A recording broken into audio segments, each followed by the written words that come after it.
Good afternoon, everyone. It's indeed our proud privilege to have someone as accomplished a playwright as Mahesh Dattani amongst us. As we all know, in Delhi University, we study him both in our first year and our third year. And I, of course, was introduced to him many years back through the stellar performance of Dance Like a Man, which I saw in Kamani Theatre, and that was repeated yet again very recently.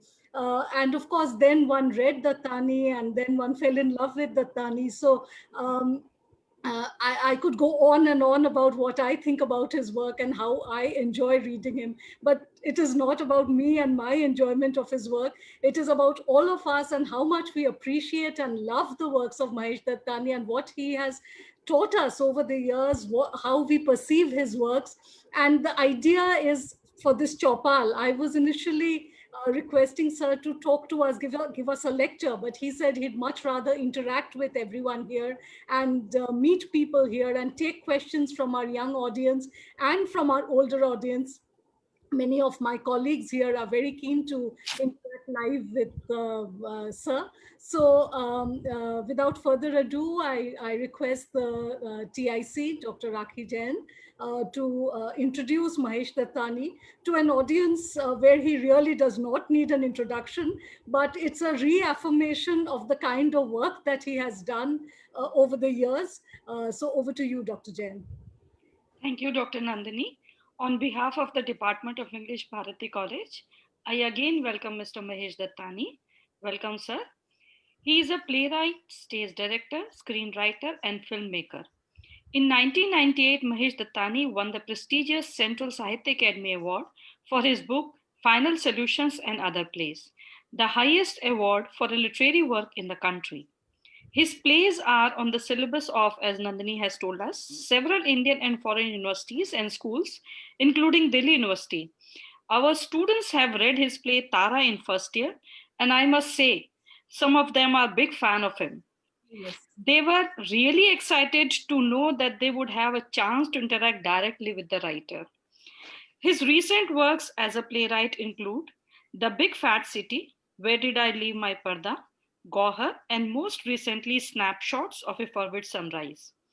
He also wrote and directed a short play on the pandemic called Untouchable, on request from Stream On, excuse me, which is a play platform for playwrights across the world. As a stage director, he has directed two of Lorca's plays in adaptation. He has also directed an adaptation of A Midsummer Night's Dream. Most recently, he's directed a Zoom production of Manav Kaul's play in Hindi, Park.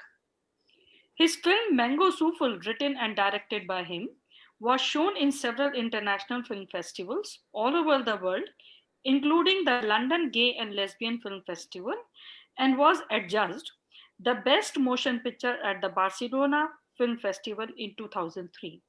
His film Morning Raga, again written and directed by him, had its international premiere at the Cairo Film Festival in December, and he won the award for the Best Artistic Contribution. The script has been archived by the Academy of Motion Pictures, USA.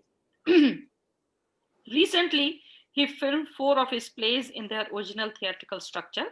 2 of these were shown on Netflix and 1 on Hotstar. Currently, all 4 are streaming on ZEE5. At present, he is working on a new play as a writer. As a director, he is busy with the Poili Sen Gupta's Thus Spake Shurpanakha, So Sat Shakuni on Zoom for Bay Area Drama Company in California. He is also directing his play, The Big Fat City, for ICS Theatre in New Jersey. A number of prominent newspapers, magazine, daily and weekly, have said a lot to admire him, and I would like to quote a few of them. International Herald Tribune says, one of India's best and most serious contemporary playwrights writing in English.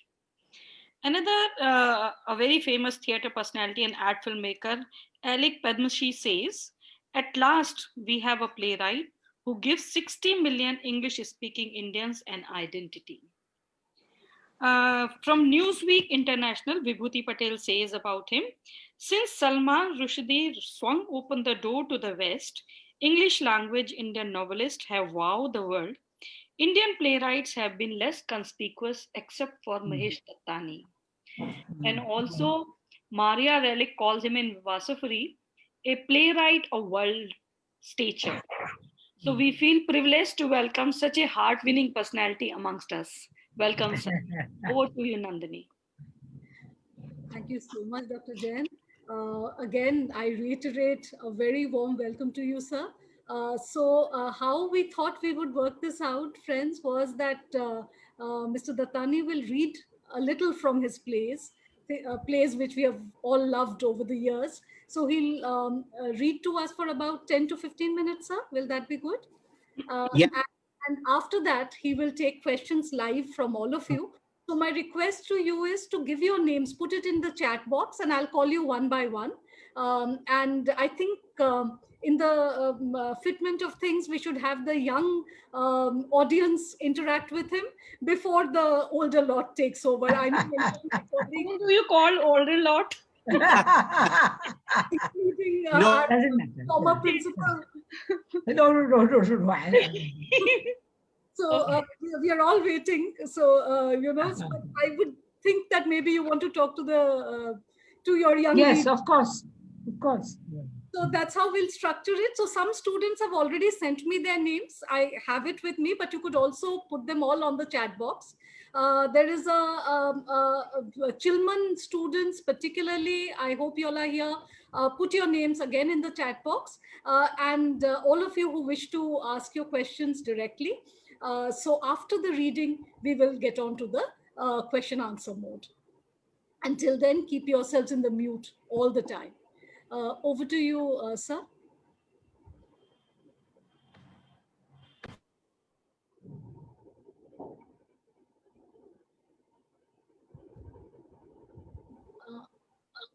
Uh, you need to unmute yourself. I presume you've muted yourself. no, it's unmuted. Can Yeah. you hear me? Yes, we can now. We can hear Oh, you. good. Yeah. Okay. I'm sorry I missed the last half, but you did say something about the younger audiences getting a preference over the older one. And I think I just added saying that for me, all of you are young because I'm probably the eldest amongst you. So again, I think I have an internet issue.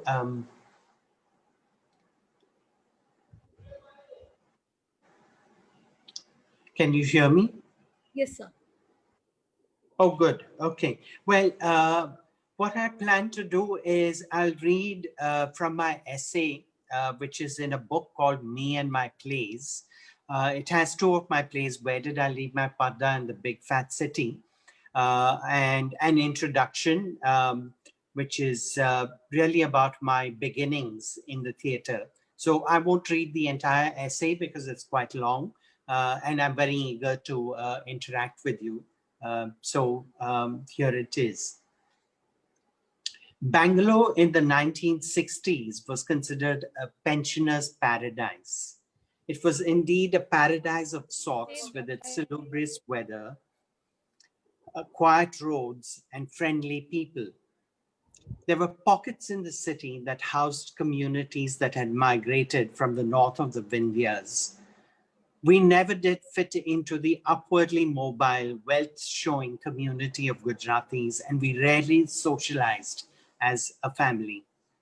So it was always an exciting day when we received the community newsletter that occasionally updated us on festival events or deaths, and ever so occasionally announced the staging of a Gujarati play at the town hall.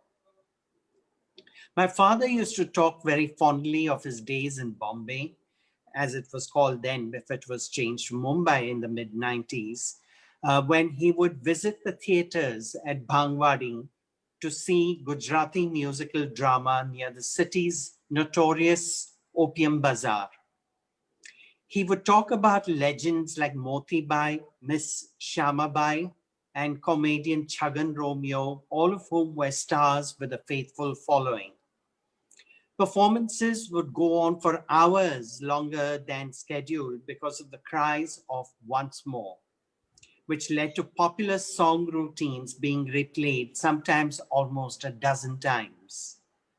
But all this was just a fairy tale to me, as real as the stories in Chanda Mama that my sister Padma would read out from when I was a child. I must have been about 9 years old when I got to see the real thing. It was at the town hall in Bangalore. It seemed so grand in those days with its Roman columns, majestic arches, and corridors. I remember the Gujarati community well turned out in their safari suits and American Georgette saris. My mother was probably the most excited of all of us, meeting old friends from her hometown. The banter was invariably about weddings, wedding plans, and prospective brides or prospective grooms. The men talked only about business, and the Africa return traders always lorded it over the desis. The shrill bell announcing the start of the play could just about be heard over the loud voices in the foyer, and it did little to cut short the chatter. When even the third bell could not succeed in getting people to move from the foyer into the hall, the local sponsors resorted to desperate pleas, imploring people to go inside so that they could start the play. Inside, the decibel levels did not diminish. In fact, they grew even stronger as people called out to friends across the hall. Class divides were clearly drawn, with the local sponsors getting front row seats, while the rest of us got whatever came to us, scurrying for seats under the fans. The announcements commenced with requests to keep silent, very much like how you have requests on Zoom to stay on mute, and take crying infants out of the auditorium, and then the play began. After the initial awe of seeing real people on stage, unlike in the movies, I was struck by the loud voices of the actors and their loud costumes. It was a play about well-off Gujaratis. Yes, the women wore Georgette, and there was a character who had returned from Africa. The woman was meeting her lover secretly at home, but the husband returned a little early, quite a familiar theme. There was laughter in the house, which died down soon after the husband brought out a gun. I was transfixed by how the mere appearance of the weapon changed the tone of the play entirely. There were sharp intakes of breath as the gun was passed around. The very air crackled with tension. It was clear to all of us, including me with my virgin sense of dramaturgy, that the gun would go off at some point. At one light moment in the play, the gun came to the actress who, turning around to the audience, shot at a man in the front row. Bang! The man fell off his seat after a loud cry and was rushed out of the auditorium.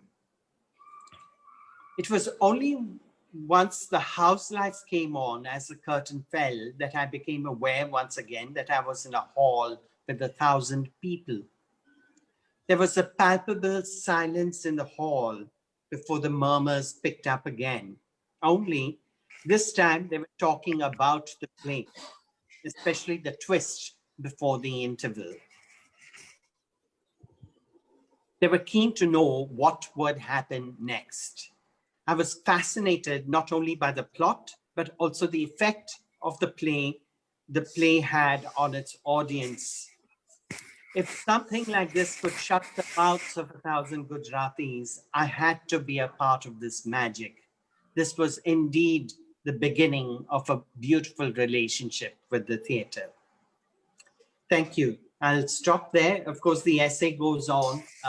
So thank you very much for your There is a patience. stand. Thank you so much. That was absolutely brilliant, and of course, we'll read that essay to to get more out of this incredible writing of yours. Okay, so we get started with the questions right away, and the first set of people who wish to interact with you are our own students from the Dramatic Society Chilman. Um, so please come, please unmute yourselves and come, switch on and ask your questions. ಇದು ಕೇಳಿಸ್ಲಾಕದ ಇದು ಎಲ್ಲ video ಹಿಂದ್ಯಾಕ್ ತೋತಿ ಸಾರ್ಕುನಿ Somebody please mute Mr. Mahadev Kori.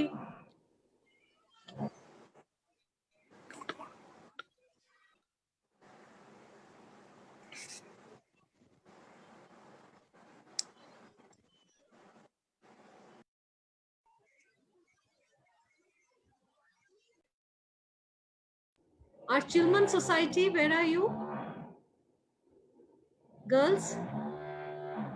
They've put their names there as the first set of people who want to ask the question.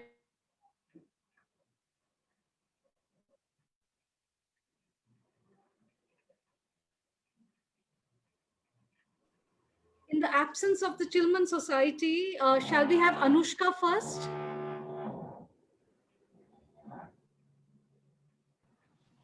Yes, ma'am. Good afternoon, sir. Good afternoon to one and all. Sir, my question to you is that the play Tara brings into picture the gender discrimination rampant in middle class. So, what are your views on this theme when we take into account the contemporary society?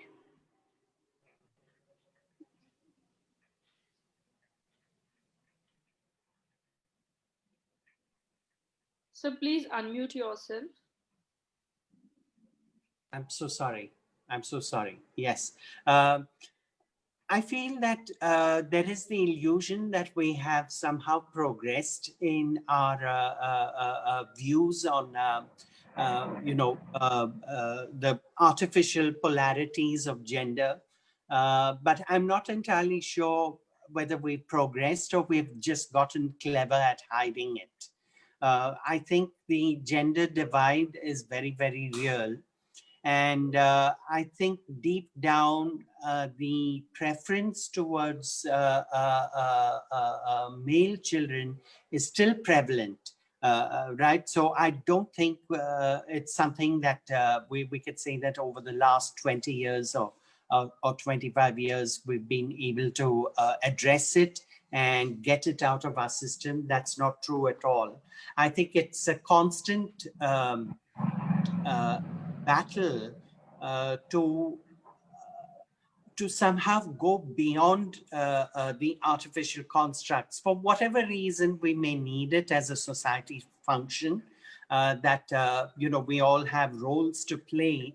But I think the problem comes when there is a conflict between individual choice and the role that society offers you. So yes, somebody has to be home to look after the children. Somebody has to be busy at work, bringing in money. So the question is, are these roles then prescribed to certain genders as in the past? So maybe in certain pockets in urban areas, there may be shifts in that direction. And there may be shifts out of necessity. If you look like working class people, very often you have instances where the woman is working as a laborer or as a domestic servant and the man is not doing, but then I'm not entirely sure whether the roles are reversed, whether the man is at home looking after the children. It still is. So to answer your question, to view it in with the lens of the 21st, through the lens of the 21st century, I think it's a very good question to ask. Is that where did we leave the 20th century behind as far as the social inequity is concerned? And where are we at the top of the 21st century? It's not, obviously it's not, there are no easy answers to that. But thank you very much for asking that question. Yeah. Thank you, sir. Thank you for answering my question. So I have one more question. Um, so I wanted to know your views on the contemporary Indian theatre also, and what do you think about its future? Because we live in a world which is more progressing towards and likes to Netflix and chill. Yes, sir. Yeah, good question again. That yes, you know, all over the world, the digital platforms have just taken over completely. Last year when I was in the US, there was this new film released, which was had an A-list Hollywood star cast, and I was there in the first show, and it was just about half full. Right? It's just one of those things that people, the sheer convenience of sitting at home and watching stuff on demand. But having said that, I feel very strongly that theater will then demand a premium because as our lives get more and more disintegrated and we are isolated even in spaces like entertainment, which earlier were cultural spaces, social spaces, like going to the movie hall or going to see a play or attending a wedding, even so. So I think as those spaces diminish, and it's not just the pandemic, I think it's just the nature of our cities and our infrastructure that is so much easier. The path of least resistance is to stay at home, and switch on your OTT platform and see what's there, on the menu for you to enjoy in the evening. But as our lives get more disintegrated, I think the need for integrity, the need for coming together and having a collective aesthetic experience, the kind that theater has to offer, will grow eventually. There's always a movement towards the opposite direction and then a swing in the other direction. So I think it's just a question of time when people will say, yes, let's go to the theater, or let's go watch that cricket match live, or let's go to that new dance performance. I think we just need to see that as the lockdown period is petering out, that people are just sort of dying to go forward, go out into spaces. So I don't think it's a question of something dying out completely. I think it may have a period of dormancy, of it being dormant before it turns active again. Thank you so much. And this gives us hope, because one does get a feeling that theaters, and I'm not talking movie theaters here, but theater where we watch plays. I mean, we're seeing what Prithvi Theatre is going through, closer home, what Akshara Theatre is going through, paucity of funds, difficulty in sustaining themselves, and somehow theater going, which used to be so much a part of one's growing up in a certain manner, that seems to be slowly dissipating. But here's hoping that it all comes back, and that we again flock back to Mandi House, and those are the Delhi theatre meccas. That's Calcutta and Bombay are, of course, way more vibrant in yeah. terms of I have so many things to ask you, but I think we have to listen to our younger audience first. So Charu, will you go next? I'm strictly going by the way y'all are putting your names in the chat box.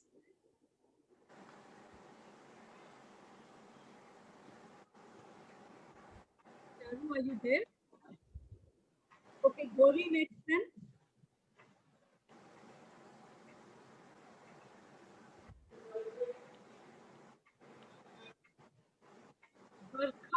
Barkha, do you want to come in? I know they're all here, but I don't know. There seems to be. I think there are some questions already on the chat box. Should we just answer Yes. them? Yes. There's one from Arora. Good afternoon, Barka Arora, Bharati College. It's an honor to be okay. In Tara, why the mother from the very birth of her conjoined daughter was in a fear that she would not be accepted in our society. Being a doting mother, how could she let her child die? Isn't she presenting herself as part of a male chauvinistic society? Yes, I think that is exactly what the story is concerned with. That although it was her father's decision, I mean, the story, if we are to get it right, is that they were conjoined twins, and there was a danger that they will not survive unless they underwent surgery. But then in the surgery, who is given the opportunity to survive and who isn't was a decision which the family had to take. And Bharti's father decided that the boy should get the preference, and Bharti being the daughter and her father being uh, a minister of some importance, and I guess it's a patriarchal household, uh, obeyed her father, and that's why the guilt that she feels after the operation, because she feels she wants to compensate. So yes, it is very much a giving into the patriarchal order, which all of us as men and women we tend to subscribe to, sometimes without even knowing it. Very often, we think ourselves of having liberated ourselves from the patriarchal sort of order, but very often unknowingly we believe in that order in whatever we do. I think it begins with very, very small but very, very significant rituals. For instance, that in middle class households, even today, uh, the male head of the family at the lunch table or dinner table is served the roti first, right? And then it is the elderly women, and then it's the children, and finally it's the women who have the leftovers, so eat separately, right? And as a child, you can imagine, whether you're a boy or a girl, this is your introduction to culture, right? You're sitting at the table and watching the food being served first to the patriarch of the house. So in that sense, it's these things that are very that are insidious in their growth, yes, but they lie dormant within us. So I think awareness takes a long time, and it's not something that we can discuss intellectually, because culture and upbringing and nurture, it all works on a deeper level, on a very visceral level, because that's where we relate to our familial ties. It's from the abdomen, because that's how we receive food when we are infants in the embryos in the wombs of our mothers. So we receive our information in our formative years on a much deeper level. And that's why childhood memories can be very joyous or can be very traumatic, depending on the nature. But when you speak of culture, when you speak of social inequity, it's all drawn from there. So in that sense, it's very, very hard to remove. It may take a few generations, if at all, for us to say that, yes, we're truly egalitarian, that we don't discriminate. And let's see if there are any other questions. Yes, there are loads of questions. Good. The next is from Akansha Barthwal, Shrabana Adhikari from West. So my question is, are homosexuals and third gender considered as human beings? Okay. Does theater really able to change the mindset of the homophobic, right? Well, I think, I don't know whether I'm being positive, but I think theater does make a difference. That the first area of change, when you see something, it's usually in the theater, that a very, very radical idea is proposed, right? But yes, sometimes we overrate theater and call it an agent of social change. I think that's expecting too much, because the purpose of theater is to provide an aesthetic experience first, and it's not there as a kind of socio analysis or a way of healing a dysfunctional society. I think it throws up the dysfunction that is in the society. And I think plays on third genders, on LGBTQ issues, as they're called now, have been in the forefront of social change. If you look at America, which again is a very homophobic society,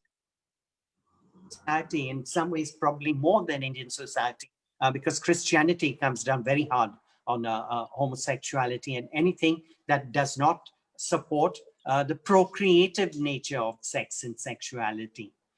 Right. So anything that deviates from the procreative nature of sexuality is an aberrance. So in that sense, they've had to deal. But today, if you look at American society, there is a great deal of openness. There is, yes, I think some states, same-sex marriages are allowed, and many transgender people are leading successful lives. And you could see the changes in India as well, that now you have transgender representation in politics as well. Although it's very minuscule, it's there, which wasn't so earlier. It wasn't there even 20 years ago. And the sort of phobia, as you mentioned, which a heteronormative society has against any kind of alternate sexual expression or gender construct is because we're so used to a norm and nothing else. We see everything else as binaries, but actually you can even look at it as that the the cisgendered male and female is actually one end of the binary, and that you have a whole spectrum in between. Yes, it's a complicated issue. And theater, well, again, like I said, we're not sociologists. We're not presenting a thesis on social correction, right? We're there simply to hold a mirror up to society and to say that this is who we are, our joys and sorrows, our conflicts, our concerns, our collective wisdom. It's all there mirrored in the theater. So I think that's our first introduction to having a good look at ourselves in the mirror. Thank you. There are some people who want to ask the questions live. So shall we have Deshmukh? I know he's been waiting. Okay. Yes, but if it is quick, otherwise we're just wasting to get the technology going. So it's a waste of time. But yeah, sure. A minute back, are you there? You see, that is the problem. Ma'am, can I ask? Okay. Hi, ma'am.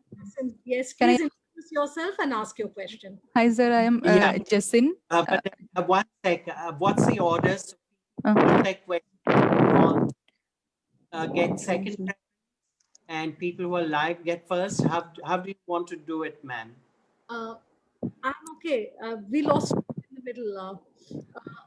Yeah. Okay. I think the ones who are putting their questions here get to, Yeah. ask first. But okay. If it's too difficult, we could have Jasin, since he is right here and she also has a question. Could we have? No, I'm just talking about what is the correct cue. So because unfair to the people who pose their questions on the chat because they are getting set. So then everyone will want to ask the questions live, right? So since we said everyone put your questions here in the chat, and we Yeah. call you one by one. It's good if you show up right then. If not, Mr. Dattani reads the question and answers it. Is that Yes, okay with everyone? absolutely. Okay. Mike, okay, so we have Shishi Barik next. No. No. Soumitra Roy has asked, I have a question related to final solutions. Can I unmute and ask? Can you do that now, Soumitra? Yes, Mahesh, thank you Good. so much. Okay, Yeah. just wanted to ask you that there is a very strong message which you sent out in Final Solutions. Do you think that it is about time that you wrote a sequel perhaps to Final Solutions, take into consideration the whole situation which is there? And I had one more corollary to this. How difficult is it actually to create such difficult characters which you create when you're writing a play? These are the two questions that I wanted to ask. Thank you. Yeah. Well, I think your questions are very, very vivid, both in terms of content. Sorry? Sorry? Please mute Shyam Babu. Yes. So, can I answer Shaumitra's question? Yeah. Well, let's take this.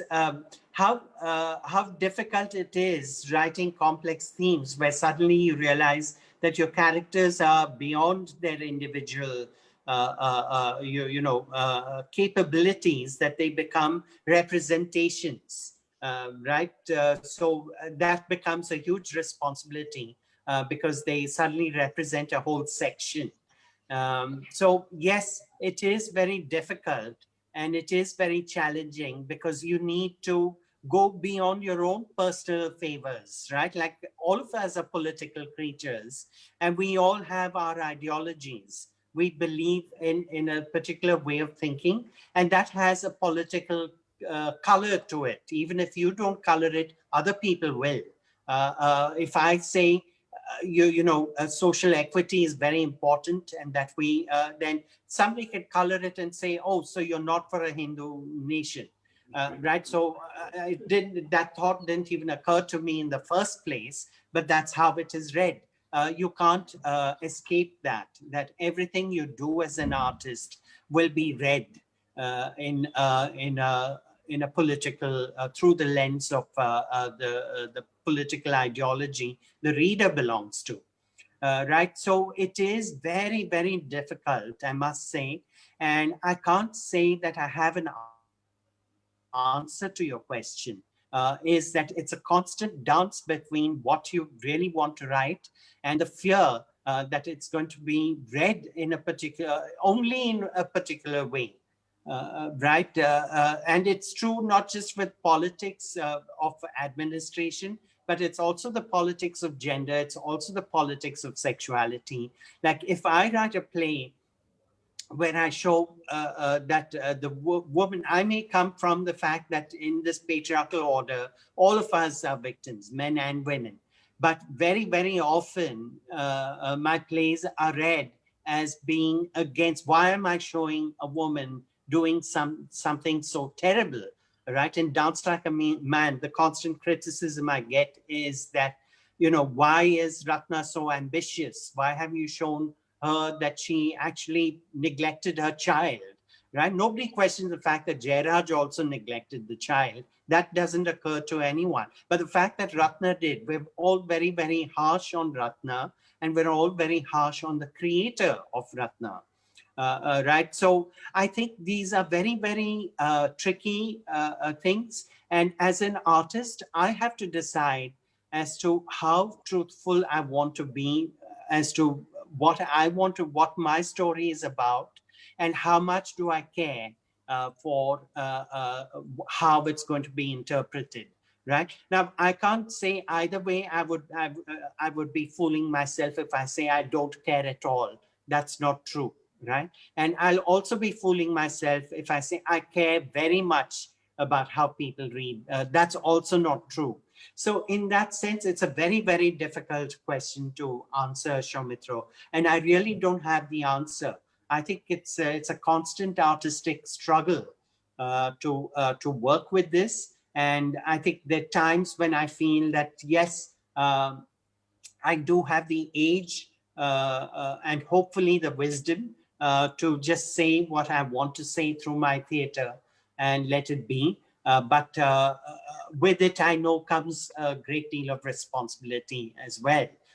Because one thing the theater gives you is a slightly higher empathic value, that there is an empathy. So yes, you do care how other people receive your work.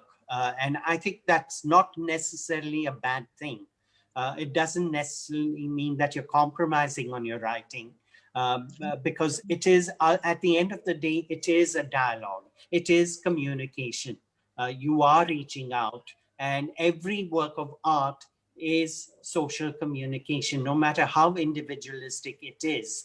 You can look at the most obtuse painting, which is, abstract and expressive completely, and yet the painter will want it hung in a gallery or want it sold, and for a good reason, right? Because we want to connect as artists. We want to connect. It's not that we don't want to connect. In fact, our need to connect is probably greater, and that's why we produce art. So in that sense, it is a very complex response to that question. It is a very intelligent question coming from you. I know that there's a great deal of wisdom behind asking that question, and but I have to say that I don't really have an answer. Can I ask you a corollary to this? Yeah. So since it's a slippery slope and one is walking this very tight rope where you have to, and especially in the current times where you That's, yes, absolutely. Yeah. get written about in a certain manner that you never ever envisaged could happen to you. So given the difficulty of the situation and the times, how true to your craft can you remain, and how true to the characters that you have envisaged? Because none of them, like Shomitra pointed out, none of them really fit. They don't fit into the regular box. Their characters were so much more, and there's so much complexity in each of them, which is what makes your writing what it is. So how do you walk that tightrope, or would you just say it's difficult? And well, that's no, you've said it. You've answered the question by saying, how do I walk that tightrope? It is a walk on a tightrope, definitely, right? And it's very easy for me to believe that I will write what I want to write, and it's for others to interpret it the way they want to. There are moments when I feel that, and there are moments when I am truly concerned when I read my first draft. How is this going to be received? Right? So they're both very valid, and it is a tightrope. Ultimately, it's I have to decide that the aesthetics of what I'm doing matter more than how it's going to be read politically. And I think that is what ultimately matters. I could write about something completely trivial and inconsequential, but it could still be great art. It could be so superbly crafted as a play that it will have. But then my aesthetics want me to connect on a social level. So that's there is a certain sort of, for me, form and content are the same thing. I don't see them as different at all. I think if I have content and I don't have the form, I don't write it.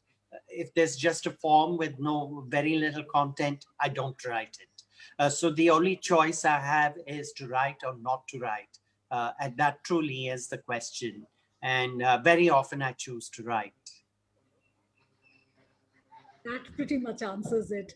I think Shishir Barik is waiting with his question. He's also put it in the chat box, and Okay. Is he next after Soumitra? Yes, he is.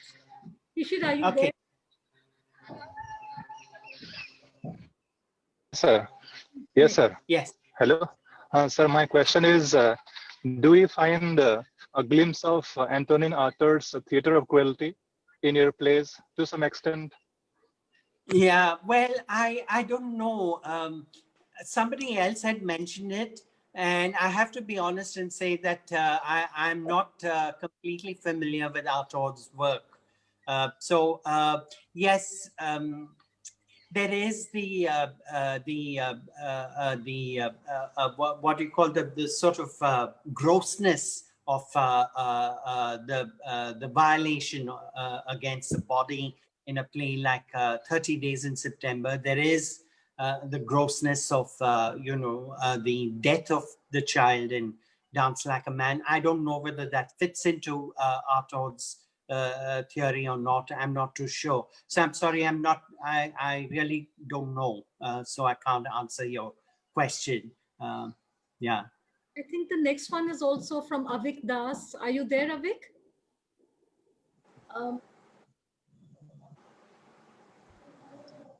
Avik, are you there? Anyways, we have his question, and I think the question is pretty similar. So he also wants to know what your inspirations are. Would you want to take? Yeah, sure. Well, I think a lot of my earlier inspirations, which sort of got me to writing, were the great plays or the well-made plays. Doll's House is still my favorite play, and I think Tendulkar's Silence, the Court is in Session. So these were, and Madurai, a Gujarati playwright who incidentally, that's a play I saw as a child, which I mentioned in my essay, Me and My Plays. So what really drew me to these plays, and of course the analysis came much later, I think is that they're so beautifully crafted that everything has a reason for being there. And these are playwrights who deal with great social concerns.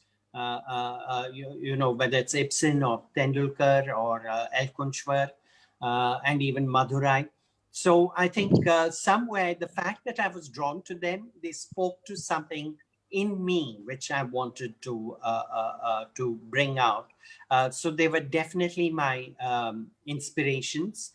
Now it's a little harder to say, and I do tend to read less and less now because it's very easy to get swayed by the power and the brilliance of other writers, great writers. So for me, the inspiration is definitely my milieu. It continues to be what I see and what I feel.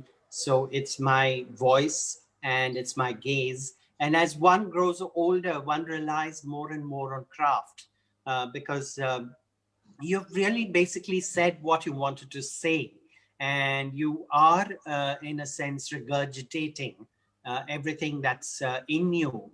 So in that ruminance, unless you could say it in a craftier way, sometimes it's not worth saying. So going back to that question about writing a sequel to Final Solutions, I quite like that question because the fact is I'm writing a sequel to Dance Like a Man. And in some way it's, and this just happened that while I'm writing it, I realized, oh my God, it's almost more like Final Solutions Part 2 than Dance Like a Man. But let's see how it shapes up. The next one to go is Debasmith Malik. He's been there, one of the first persons to join. Debasmith, are you there? Yes, ma'am, I am. Yes, please. Good afternoon, sir. It's an honor Hello. talking to you. Thank you.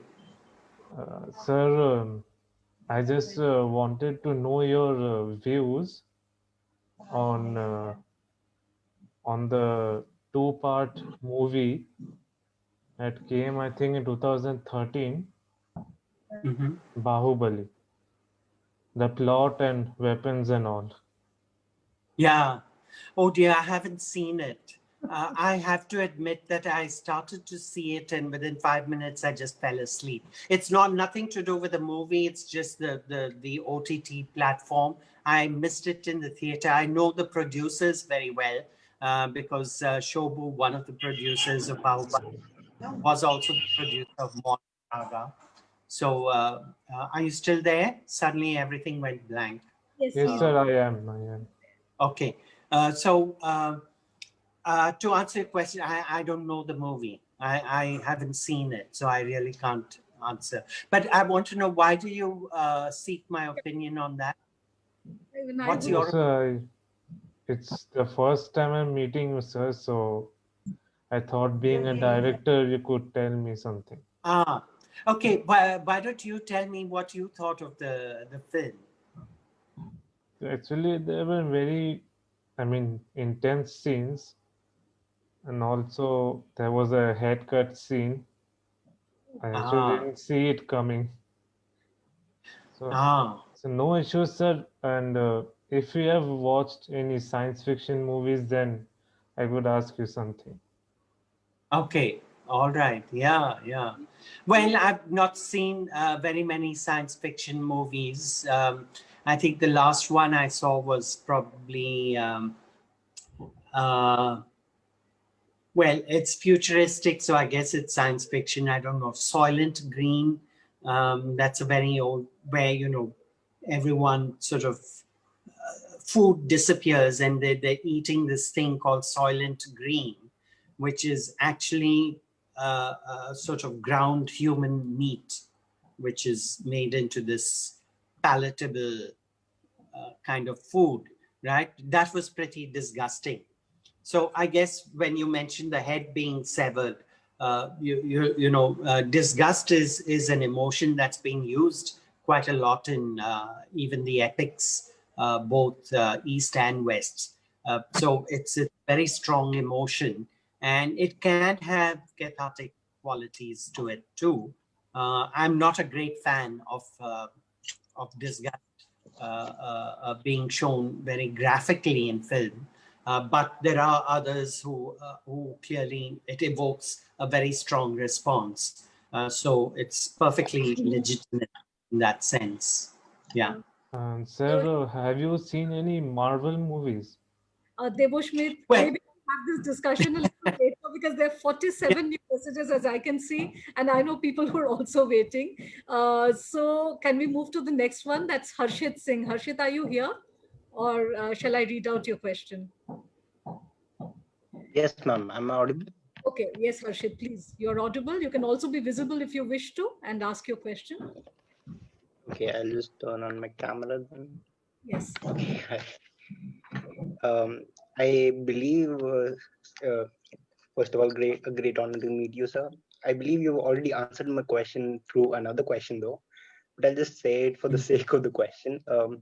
People often, misinterpret works and what the artist was trying to portray. Like, I understand the audience is free to look at what is presented whichever way they can and how they respond to it. But I've read some essays on like Dance Like a Man and Tara, which are like very bizarre to what they were initially trying to say. And so, like, even as an artist, I can kind of sometimes feel very offended by what the views of the readers and the audience are trying to say. But how do you respond to it? How does an artist go about it? Well, good question, Harshit, because initially I used to feel exactly the way you do now. I used to feel very offended, and somehow I took it very personally that they couldn't understand what I was trying to say. That that it's their shortcoming and not mine. So it was a very defensive posture. But then as I grow older and hopefully wiser, I feel that you really don't have control. Once it's out there, it's open to interpretation, it's open to criticism, it's open to praise. If you accept the praise, you have to accept the criticism. No, even if you don't like it, even if you don't agree with it. Sometimes I don't agree with praises. That they're praising the wrong thing. What about this? But now I feel, let me just accept what's coming because the story or the play is really complete when it is read, when it is interpreted. And that, I think, is the interpretation, again, is a marriage of what I have written or performed and what the reader has experienced in their lives, right? So that's where there is a sense of completion, and both are valid. In that sense, the reader is then becoming the writer with their criticism or critiquing rather than criticism. So I think it's a valid process, which is a part of any art movement, any art form as well. And we as artists have to accept that, yes, once you send it out there, it doesn't really belong to you anymore. Precisely. So, okay, there's another young lady, Prati Behrani. Are you there? Prachi? Or we read out your question. She wants to know if you could enlighten us about your writing process, what motivates you, what inspires you, and what hinders you when you sit down to pen your thoughts and weave your words. Well, this is also tied up with the question Shaumitra had asked, is that we all have obstacles to creating. We actually, in the art that we are practicing, we also develop the art of resistance. There's one side of you that's resisting. You may not even be aware of it. For instance, if I sit down in the morning and open the page that, of my first draft that I'm working, right? Suddenly I'll remember, oh, I think I'll make myself a cup of tea. Or I think, oh, let me send that message to my sister. Or I think let me just sort of check my WhatsApp messages or whatever, right? So these are definitely the works of the inner devil. I think it's something that all of us have. And it's the reason is because it takes tremendous courage to put that work out, especially when you're dealing with something that's a little cutting edge, which you know is not going to be extremely palatable to a lot of people. And so there's another side of you which is telling you not to do it. So to answer this question, that's the first thing, is dealing with the resistance, right? So I think there's a meditative process, which actually a theater person taught me, which I think is very useful, is to name your resistance, right? So supposing I want to write and I'm thinking, have I sort of watered the plants? Then I name it. I say, oh, that's a planning thought, right? And so let it be. The minute you name it, it ceases to be a demon. Somehow you've sort of put it away. So there are these little tricks that you form. And I think every artist, every writer, if I can bring it down to writing, has have these little tricks as to how they can go about something that most people will feel is a very unnatural thing to do. So I don't really have a process.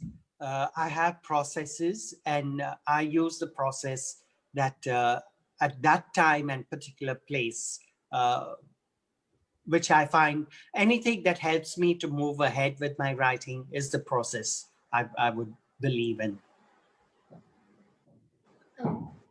Okay, so the next one is from Akansha Barthwal. Excuse me, ma'am. Excuse me, ma'am. Yeah, Nidhi. Yes, ma'am. I think you skipped my question. Okay, Nidhi, please ask. Yes, ma'am. So my question is a final solution. So why do you choose problem of communal divide and communal tension in your famous play Final Solution? Why did I choose it? Yes, sir. Well, yeah, okay. There's a long story. I'll try to cut it short because I know there are lots of questions. Yeah, sure, sir. Yeah, I think that the subject chose me. I know that sounds very trite, but it's not, because if you know the story behind the writing, Alec Padamsee actually approached me after he'd produced Tara, which then became a huge success, thanks to his production mostly. He asked me, would you like to write something on the Hindu-Muslim conflict? Because at that time, this Ram Janmabhoomi was a debate in the parliament. This thing that we should build a temple of Ram Lalla in Ayodhya was just, I wasn't even aware of it. And those days we did not have internet. I'm talking about the late 90s. You probably weren't even born then, I think. So at that point, I was not too sure whether I wanted to write a play which had some kind of simplistic resolution like Hindu, Muslim, bhai, bhai, or whatever. I felt it was just too much of a kind of pious homily kind of resolution. So Alex sensed my reservation, and what he did was that he called his group of actors and invited me to Bombay. At that time, I lived in Bangalore. And they did an improvisation based on what, and so in the improvisation, it was very clear that there were prejudices coming out, which did not exist earlier because they were hidden, not because they didn't exist. So in the improv which they did, it was basically two boys running away from a mob, and they seek shelter in a very conservative household. And so there is this thing of protecting the boys, but at the same time, the prejudices, the proximity brings out the prejudices in the open. And I said, oh my God, I want to write this play, right? So that's where it began. And then at that time, I asked if you've read the play, you might find the allusion is that I asked her, in your time in Gujarat, did you have any Muslim friends? And she said, of course, there were these Muslim sisters, these Khoja sisters. Khojas are a community of Gujarati Muslims. And they were very, very pretty. And, they were my friends in school. So I asked her, did you meet them outside school? And she said no. And the tone of that no suggested what a question to ask. That's not something you did in the 50s, because partition was so raw and fresh in their memories. That's completely not possible to have that kind of relationship. And that's how I created this character of Daksha, who is this child bride, because my mother was married at 16 and Daksha is 15, and she's just moved into her new home, which is actually her husband's home, which will now be hers. And she befriends 5 sisters who are Muslim. And the sort of preoccupation with the pre-partition kind of music that belonged to everyone, whether it was, Noor Jahan singing or Suraya or, Lata Mangeshkar, or it didn't matter. The songs were so beautiful. And in that sense, the art of Bollywood in many ways transcended these boundaries. So yes, there were bits and pieces from here and there, which yeah, sorry, I missed that.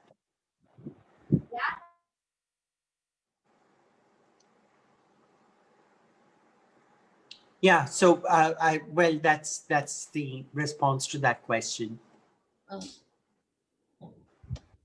Okay, so we have Akansha Barthwal, and the question after that pretty much similar. So she wants to know if Tara forms a part of a biopolitical discourse. And then the next one says, can you please throw some light on Indian theatre? So maybe what you could say was, how do you look at Indian theatre in its entirety? You've talked about people who influenced you, yeah, and current status, maybe, all of it together. Of course, yeah. Well, I think there is no such thing as Indian theatre. right? You do have theater that's in Kerala, which is, again, you could say that's there's no such thing as Kerala theater. You have Kodiyatam, you have modern plays which are being done in Kerala. Some of them are absolutely fabulous.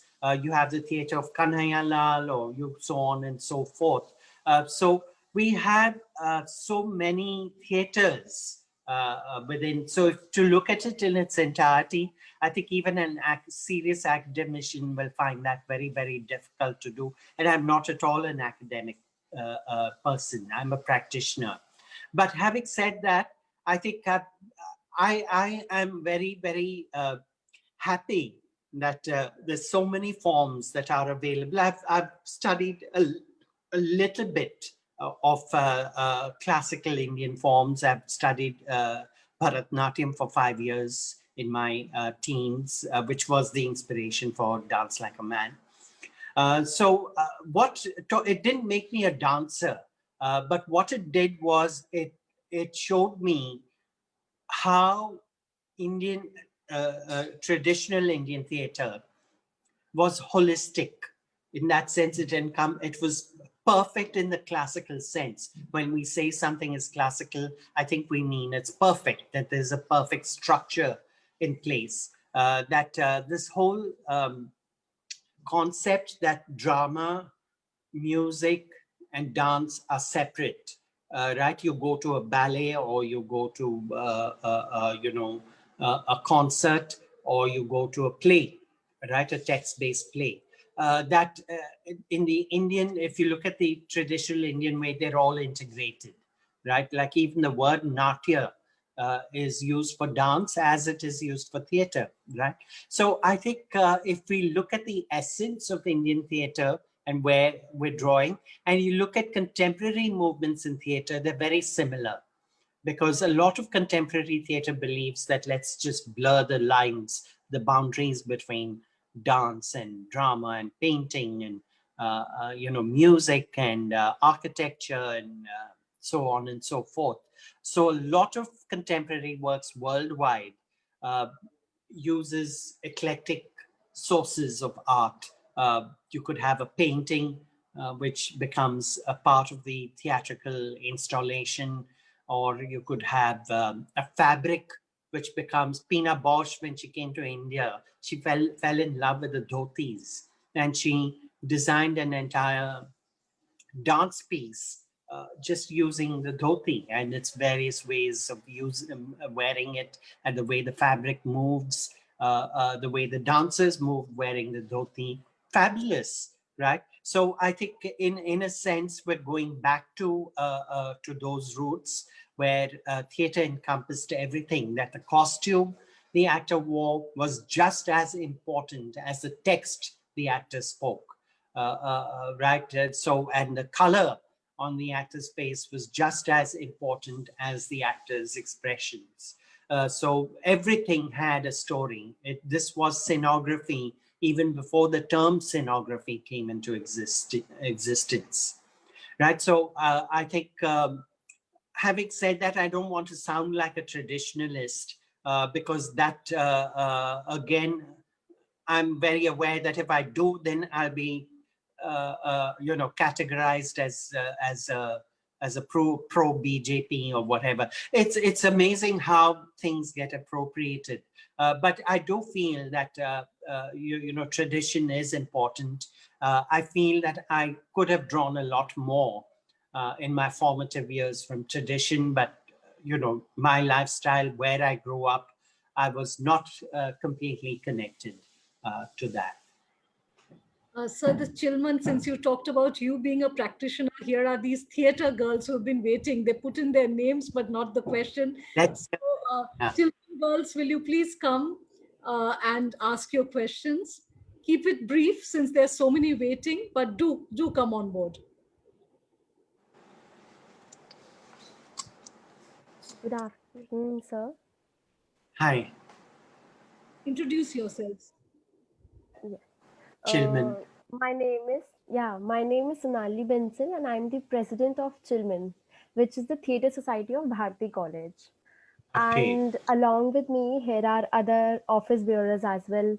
Neha, who is the vice president, and Pragya, who is the secretary and the script writer, and Jyotsna, who is the treasurer. And you also have one more script writer, who is Minakshi. Wow. Okay. A shout out to all the. And the moment we heard that English department was organizing a session, my entire team was over the moon. And so we are present today to gain some knowledge and to get to know about the workings of your mind better. And so I remember last year, Dr. Sonali Jan, who is the staff advisory of English department and convener of a society, introduced us to the Rahi Foundation. And that is something we're really grateful for her, because through the organization we found out about the play 30 days in September. And so that was a treasure find for us, since it was something we as we as women associated, and it really touched us all. And Hurry up. yes, yes. So we got a video on YouTube of the play 30 days, and we adapted the play and we performed it in various competitions and events. So my team members are here and they'll be asking some questions on behalf Sure. of our whole team. So I would like to hand over to Latika next. Thank you, sir.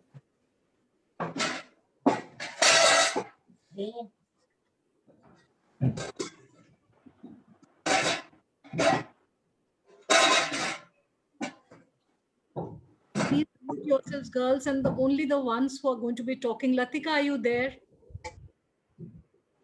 I'm told Latika is a huge fan of yours. Am I audible? Yes, Latika, you are.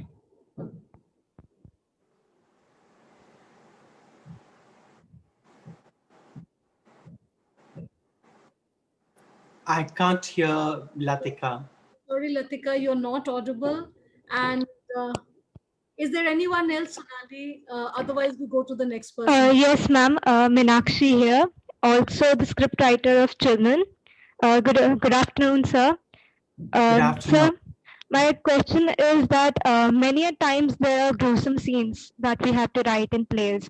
And in order to perform such scenes, we have to consider how it will be portrayed to the audience and what message it will reflect.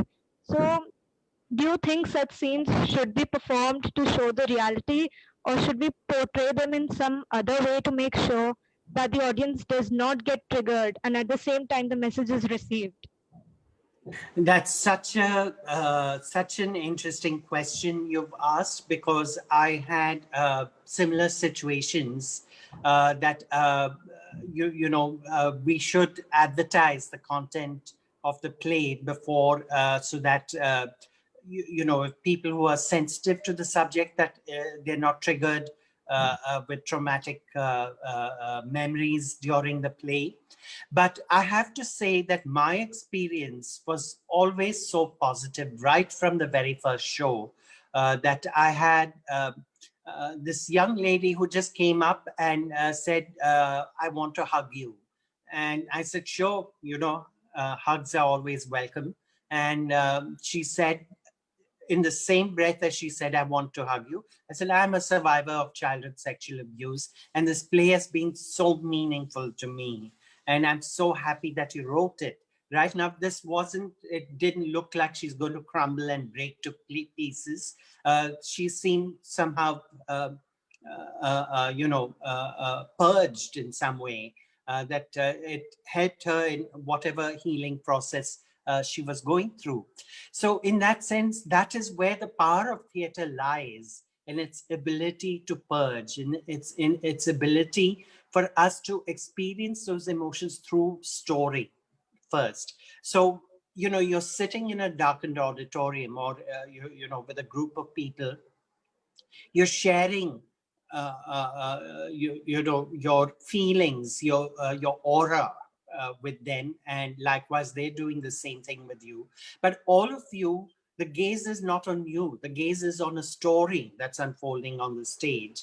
And all of you, it's some way, it's your story. It's part of your story, no matter who you are, boy, girl, man, woman, homo, hetero, whatever. It is, you are there in that story in some way or another, either emotionally, intellectually, or biographically, you are there, right? Either something happened to you like that, or you think in a similar way, or you feel in a similar way, or you did something that's similar. So all your mirror neurons are firing. And I think this is a great way for the subconscious to deal with things that that are festering inside as well. And I think the Greeks understood it so well that they actually deliberately sought out those cathartic moments. And I'm sure that's true even of Indian theater. We may not have the word catharsis, but when we talk about aesthetic experience or rasa, I think it's somewhat similar. So to answer your question, should we, shouldn't we? Yes, we should. But yes, I think you do want to use the power of suggestion more than the graphic, like somebody talked about seeing a film where somebody's head is chopped off. I think that's where theater and film differ greatly, is that the theater has the power of suggestion. That you could, immediately, like with 30 Days in September, I use a doll. And in one of the scenes I had the man actually prick the doll, like how you would a voodoo doll in the throwback scenes when, her memories, the character's memories are triggered, and that is so chilling and I think far more impactful than showing anything graphic on stage. So to answer your question, I think there is a way of doing it. I think once you involve yourself aesthetically, then you will not have this problem that, oh, should we show this or should we not? Somehow it will be a different experience for the audience. Yes, sir. Thank you so much. Thanks for asking that question. Hello, am I audible? Sir, there is. Okay, Latika, you can go. Okay, thanks. Finally, I'm audible. So, yeah, sir, I've been very excited to talk to you and have this round of discussion. So, not wasting much time, I would come back to my question. What do you think about the character of Shanta in 30 Days in September, as she's been almost a silent figure throughout the play and depicts the silent suffering of pain, and she almost avoids her encounter over her daughter's condition till the very end, when she even cuts her tongue off. Why was that necessary? What do you think that the cutting of her tongue was should be there, and you sympathize with her? Well, I think the cutting off of the tongue it's a very physical act of self-violation, right? Of course, the extreme one is suicide. I preferred the last because that was symbolic again. The fact is that all through her daughters accused her of not understanding her pain and not speaking up for her pain. But the real tragedy is that the daughter didn't see the mother's pain, right? The abuse was there even for the mother, right? So we tend to sort of blame someone for their silence when actually they don't have the tongue to speak. It's so many instances of abuse. It's the one who has the least power, who was silent, who then becomes the object of attack or anger, right? There is no right or wrong. I'm not saying Mala was wrong in accusing Shanta for being silent, because you do wonder why was she silent. But when you understand her trauma, because this is something Rahi explained to me perfectly well, that when you have been through abuse yourself and your child comes to you and says that they've been abused, you don't know how to deal with it because it's a trigger for you as well, right? And one way of survival is to pretend it didn't happen. And by pretend, I don't mean a fake pretense that you're saying it, you're lying to others, but you're actually lying to yourself. You're shutting off a memory. So in that sense, your question as to why did I have the laceration, the cutting of the tongue, it's symbolic that she didn't have a tongue to speak of, right? And the physical act is saying, I don't have a tongue. I couldn't speak. That's the reason why I was silent, not because I didn't want to speak, I could not speak. And I think that's a huge statement, which has come from a lot of research because Rahi helped me. I was fortunate enough to have direct contact with survivors of childhood sexual abuse and women who were very, open and didn't seem to find any trauma in sharing what they'd gone through. So it was interesting to have those real life stories, and then you have the business of making it. I was very sure I didn't want suicide. That just seemed like such a victim story. And I think making a person a victim in all ways is also disempowering them. So I think I wanted something very physical, very self-destructive, but not beyond redemption. Sir, since there are so many questions, I think I'm going to sort of try and read them out at a go. And or would you want to read out and take the ones that you wish to engage? Yes, I could do that. Yes, because I also have another appointment. Yes, and also some of my colleagues are waiting. Maybe now they come on board. Dr. Sanyal has been there right from the beginning. She's our... Okay. I think we should give the time to your colleagues as well. So let's now, I'm sorry I couldn't answer all the questions, but it's impossible to do it in an hour and a half. Yeah. Dr. Mangalam is here as well. Dr. Sanyal is here. And I know many of my colleagues from my college and other colleges are here. So would you all ask your questions or we go via this?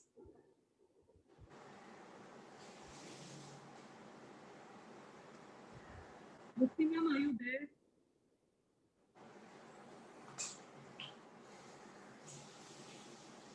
Okay, meanwhile, I continue with this. So I feel sorry for the students who we could not accommodate just yet.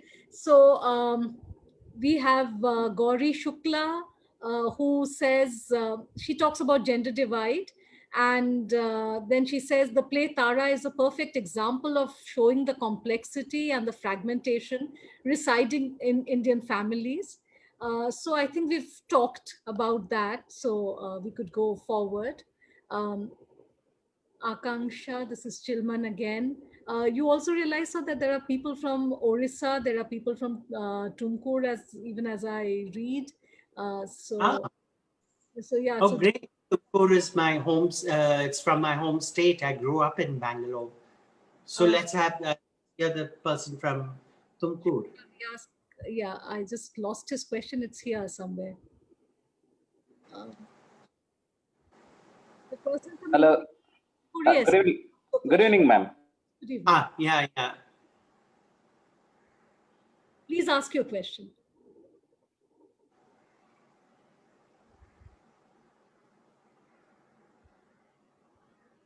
Went off again. The gentleman from Tumkur, are you there?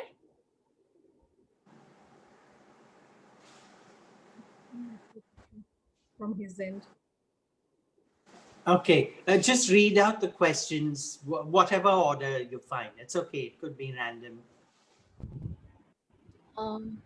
Okay, this you've already answered. Somebody wants to know the difference between Indian culture, American culture in establishing an equal society. So you did talk a little. This is also from one of our students.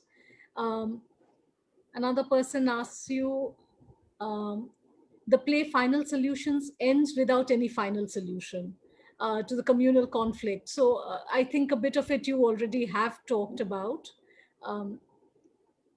Most people talk about what an honor it is to be able to meet with you.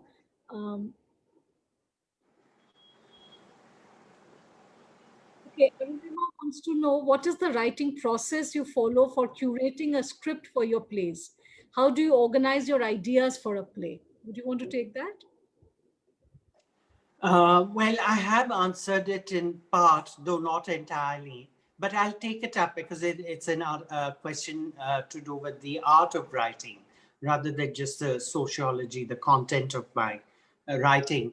Well, I think the arrangement of events is, it's as dark as you get, because even Aristotle talks about how it's the sequence of events in a play that give you an insight into character. That is of prime concern to me, as to what is it, because my plays tend to deal with the past coming into the present.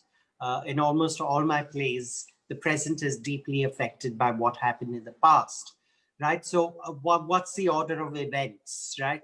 Like I could just take 30 Days in September.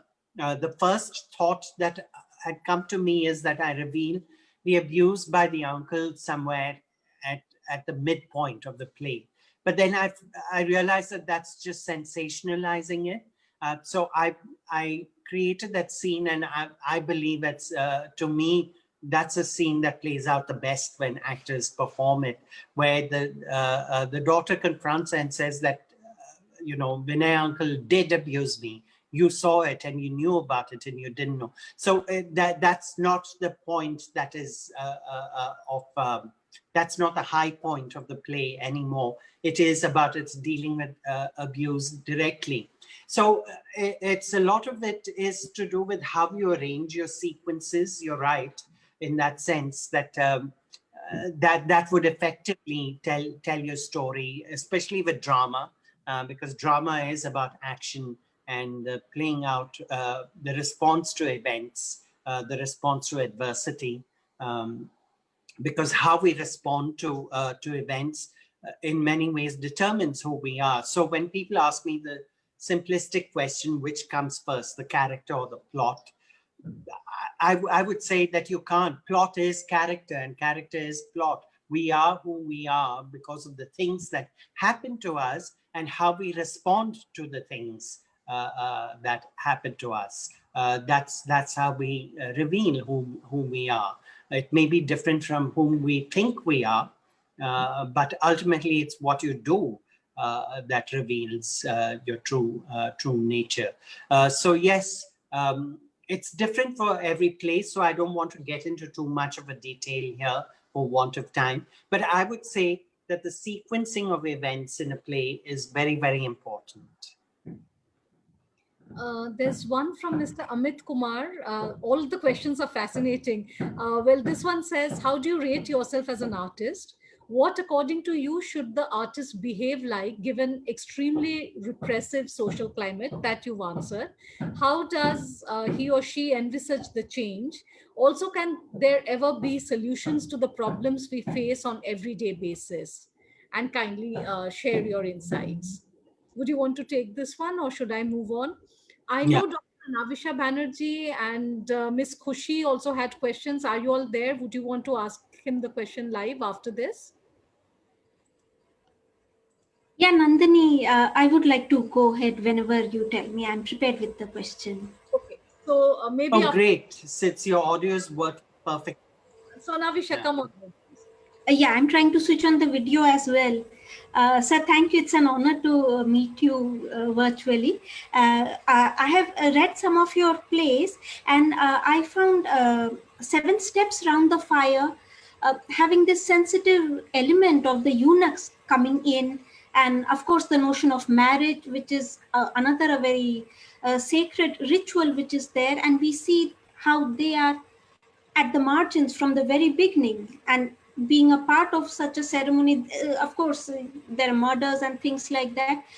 Although the government has made many laws for their upliftment in various areas, how do you see, has any particular change taken place within the private domain and the public domain? Any aspect if you would like to comment on? Thank you, sir. Well, I really don't know, because that's a subject for sociologists as to what is this the change in their private domain.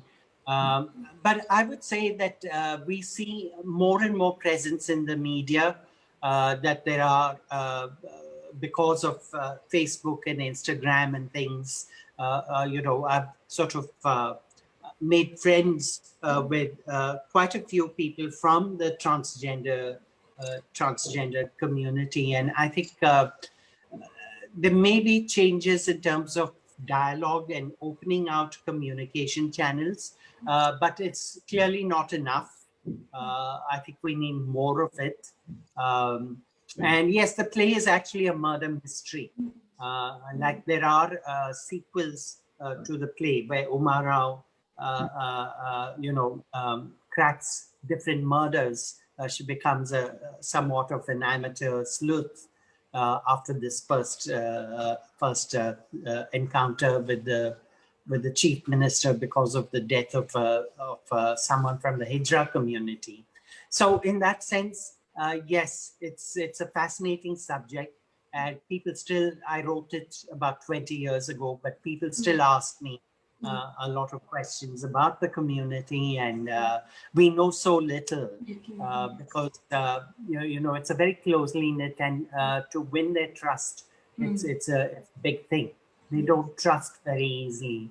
Well, one can't blame them because there's so much antipathy to their lives, and as someone rightly pointed out, they're not even seen as human beings. So I think one can understand their mistrust, the fact that they're always suspicious of cisgendered people.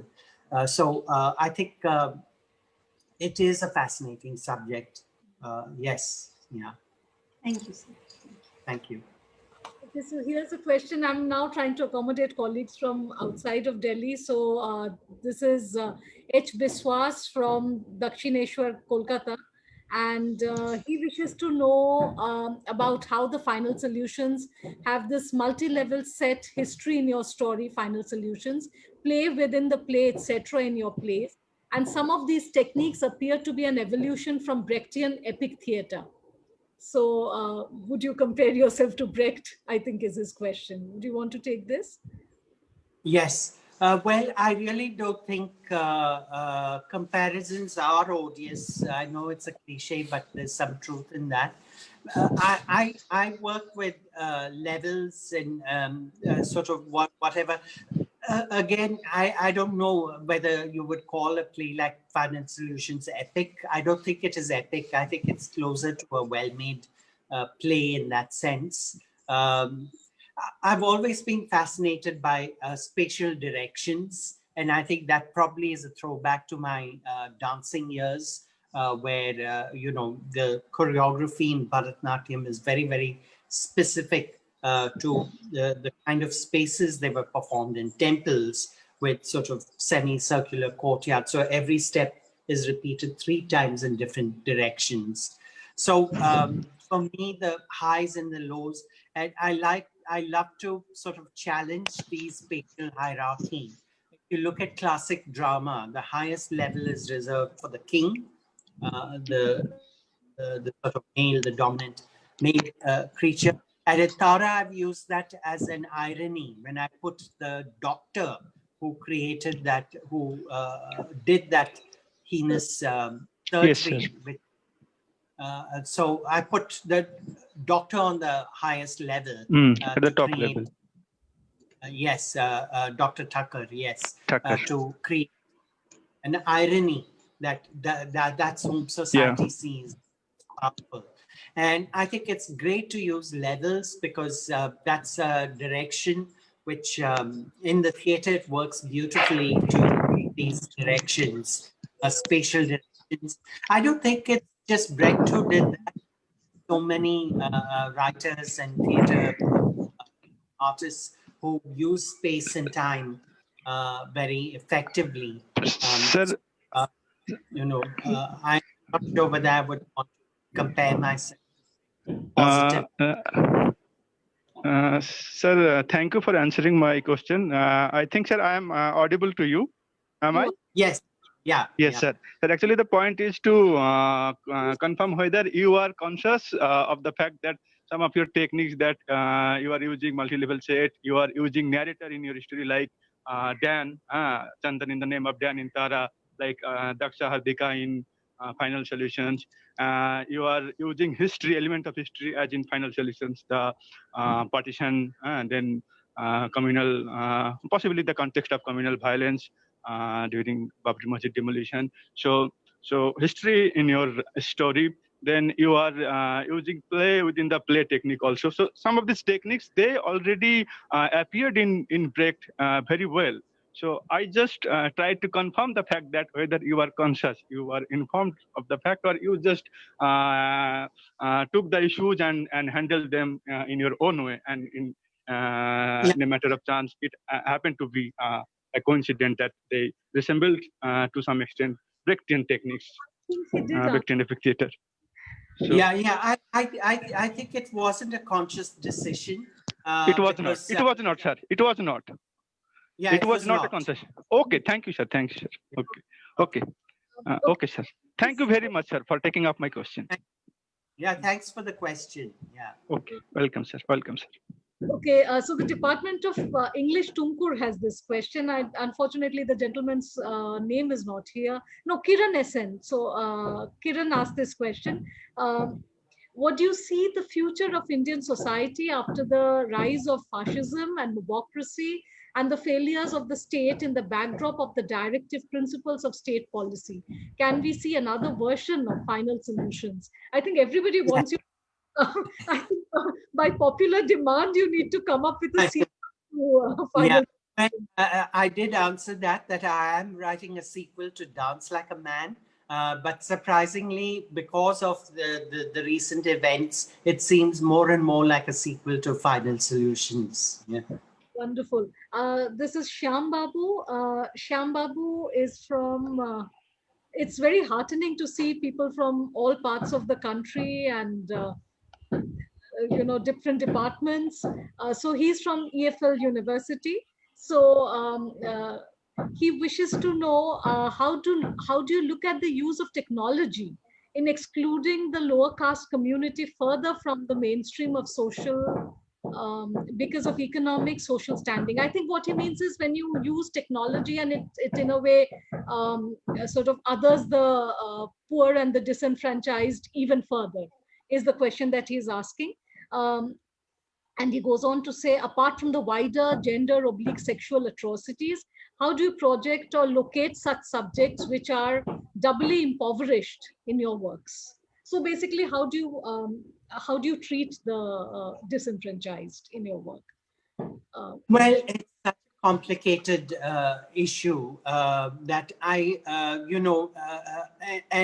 no matter how inclusive you may try to be, we're still exclusive, right? It's by our very nature. And it's very sad that technology, which one on the surface of it would say that it's a great unifying factor, that, if everyone had a smartphone and everyone had a Twitter and Facebook account, it's possible to have your voice heard.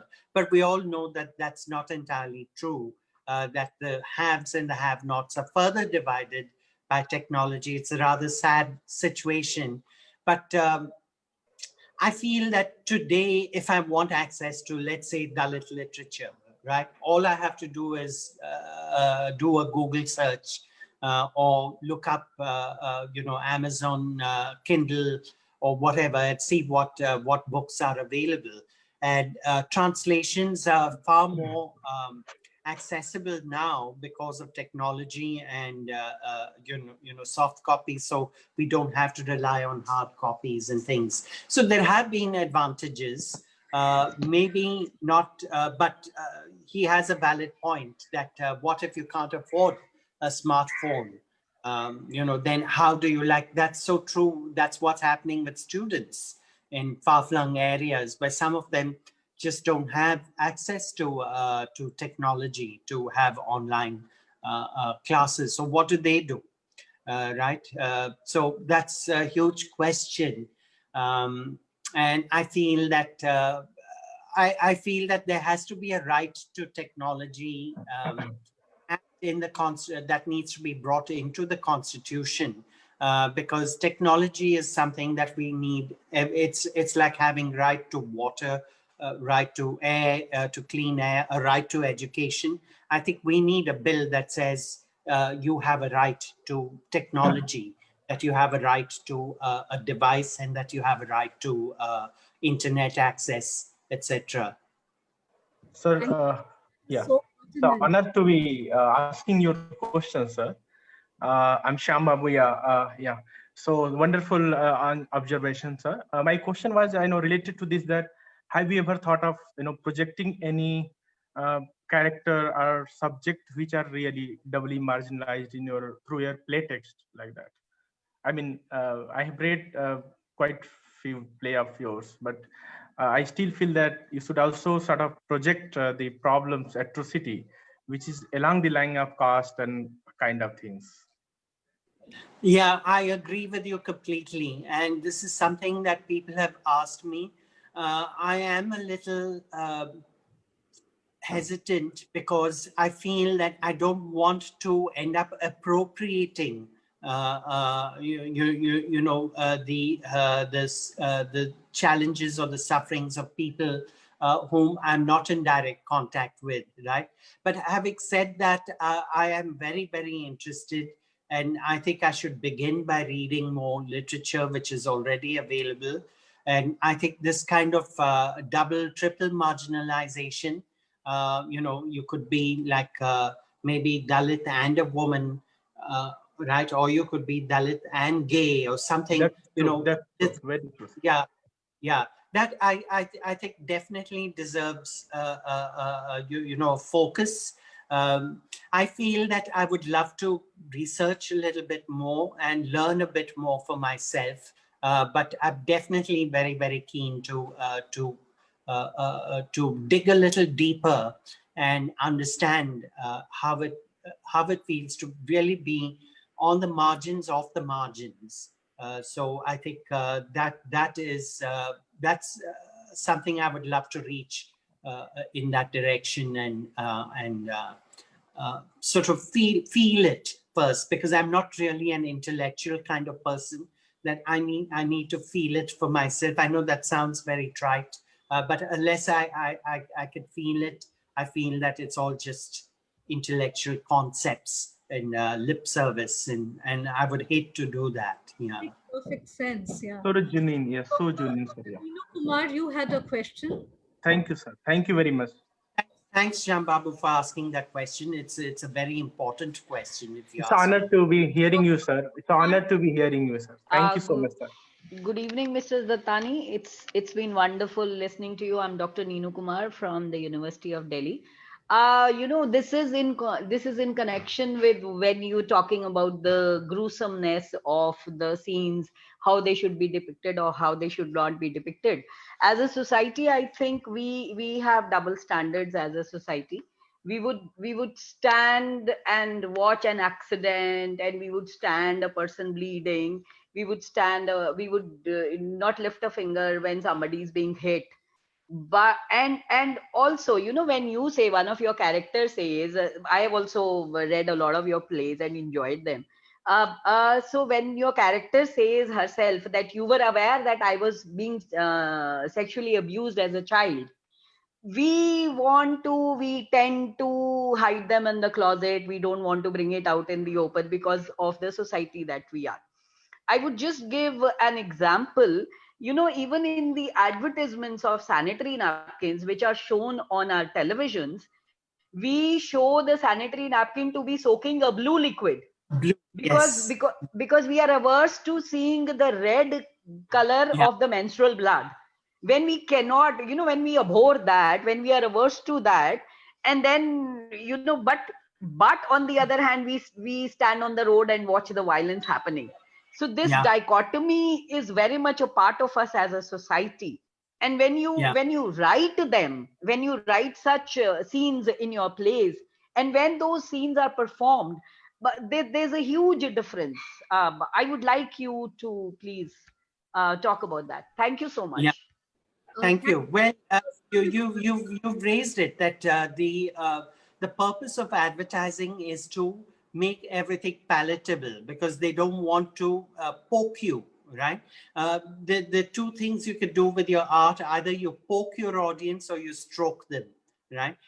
Whereas with commercial cinema or whether it's advertisement, obviously it's about business, you're selling something, so you want to stroke your audience. So if I feel, oh God, I don't want to deal with menstrual blood, how sickening, that's disgusting, make it blue, right? Simple, pretty, make everything pretty. That's a very cosmetic approach to aesthetics. I think you're absolutely right that in the domain of theater, if we say that we're holding a mirror up to society,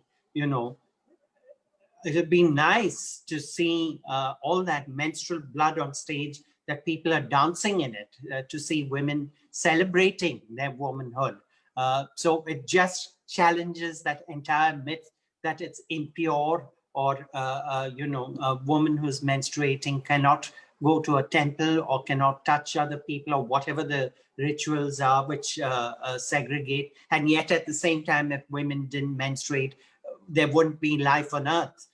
So it's something as simple as that we're avoiding looking at the beauty of a symbol of womanhood. So I think you're absolutely right. What we find disgusting is also something we need to question. Yes. Thank you so much for that. So quite a few questions I'm seeing here, and I really don't want to be partial in calling some out and some not. Some people I know have been very perseverant in sort of putting their questions. They're sending me WhatsApp messages while they're posting questions here. So a few names I'll call out in no particular order. You can come live and you can ask your questions. One is Gauri Shukla, one is Sabha. These are my students. And of course, among the faculty, I'm still waiting for Dr. Mangalam. I know one of the most excited people about this event. Dr. Sanyal is having an issue with her internet. She just WhatsApped me. And I know Dr. Shivani also has a question. So in no particular order, if you all can hear me, just unmute yourselves and ask your questions.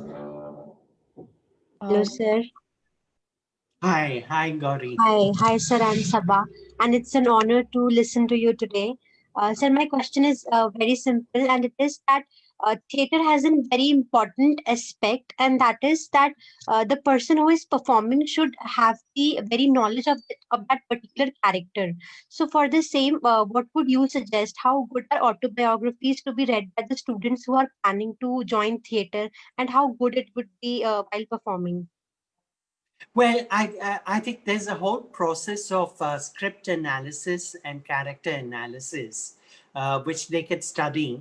Even this is the marvels of technology. If you just Google, how to analyze a character or how to analyze a script for performance, you'll get some very interesting tips as to how to find the objectives of your character, what are the obstacles, very, very simple ways of understanding character. Of course, it helps to read the autobiography of a character if that such is available.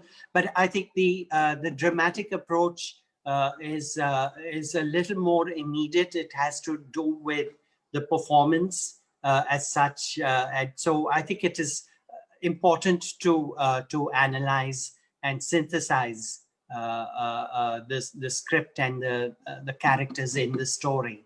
That would definitely help you in performance. Great. Thank you so much, sir. Good evening, sir. This is Gauri. Yeah, hi, Gauri. Yeah, go ahead. So it's been an amazing session. Half of my question was answered by the answers you gave to other questions. There's just one doubt that I had. Like in Tara, we see Bharati, doting on Tara and fulfilling all her requests and lavishing her love upon Tara. And it's towards the end where the shattering revelation is made that it was her mother herself who had chosen, or rather given in to choosing the son over the daughter. So do you think that Bharati's mental state was guarded by her own guilt of what she let happen to her daughter? Yeah, I believe that's probably drove her to the nervous breakdown. that she could not deal with the reality, that in some way she was a part of it. Whereas I assume it didn't affect her father that much, the guilt. So I think, yes, I think they're connected. I think the two events are definitely connected.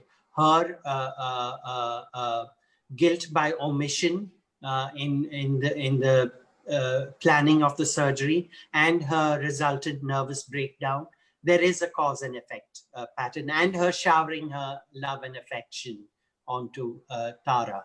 I think they're all connected. Right, sir. Thank you so much. It's been an amazing session, sir. Thank you. Thanks. Well, I think we'll just take a couple more questions because I have another meeting coming up, and yeah. You like to choose out. You have the chat before you because there's so many and they're coming so fast. You know, I think Pragya's question is, Pragya, do you want to ask that question yourself?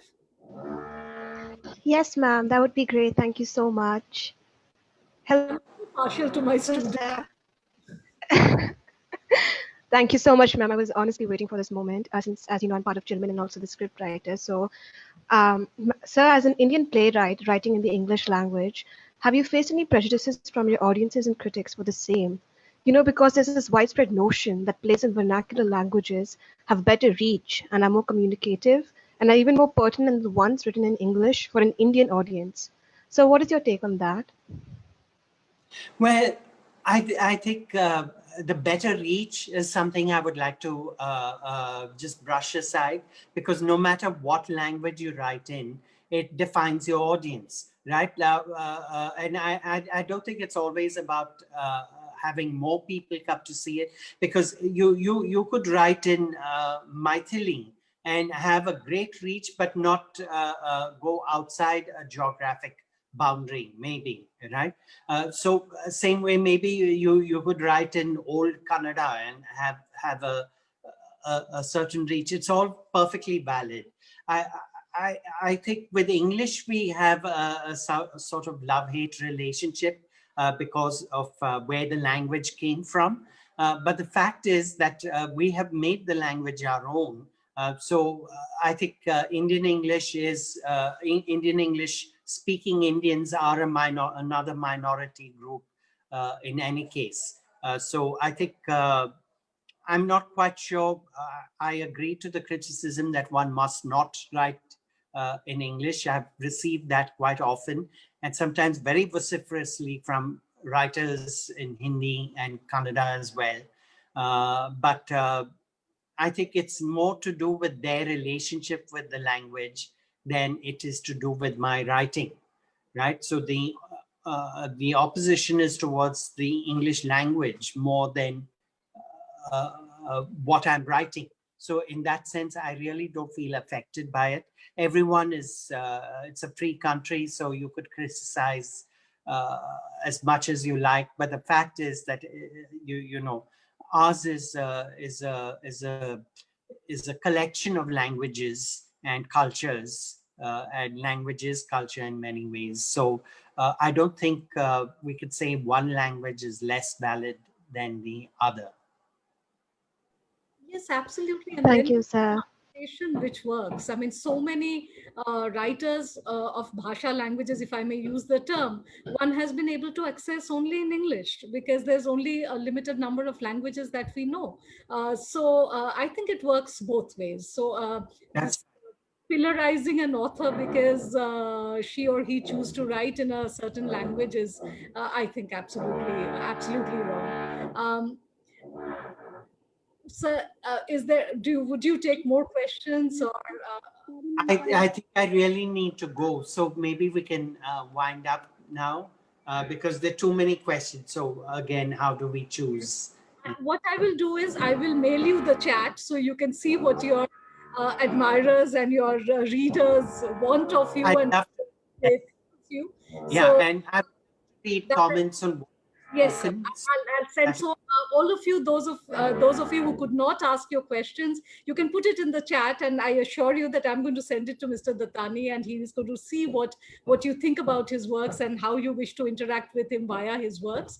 On behalf of IQAC, Bharati College, and the Department of English, I cannot but say what an incredible honor this has been, sir, to be able to interact with someone who we actually teach. In that sense, you are for us a living legend. That said, the kind of incredible layered work that you do. Each and every play of yours is so wonderfully layered, thought out, and then the way the denouement works, the way the end reveals something quite different from what we had started out as. So it's a complete package. And I don't believe you for a moment when you say you're not intellectual, because there is incredible intellectuality in what we read, which is why probably your books are picked up by universities, and your plays are a resounding success. So you, I think, are able to merge both the academic world and the world of the theater, which reaches out to more people.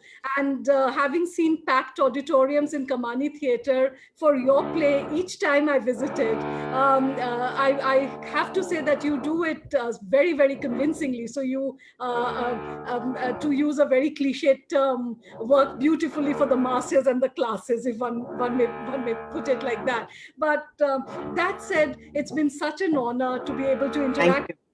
And thank you so much for coming on board. And I must tell the audience, he was so non-fussy about it. He agreed so graciously, and I can't thank you enough. So thank you, sir, once again. Thank you everyone for joining us. We